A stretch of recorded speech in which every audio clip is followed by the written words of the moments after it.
আমাদের বিবেক কবে জাগ্রত হবে?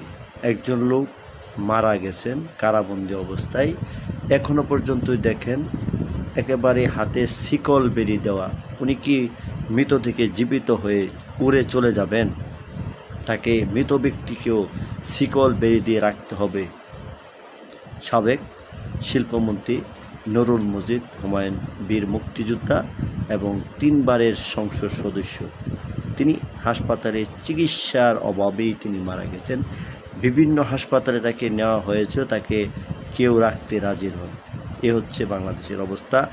এখন বিএনপির যিনি স্থায়ী কমিটির সদস্য ডাক্তার জাহিদ খান, তিনি বলছেন যে যাদের অবহেলায় উনি মারা গেছেন তার জন্য তারা দায়ী এবং দ্রুত বিচারের আওতায় আনতে হবে। তাহলে বুঝেন বাংলাদেশের এখন আইন বিচার কোথায়, কিচ্ছু বলা যাবে না।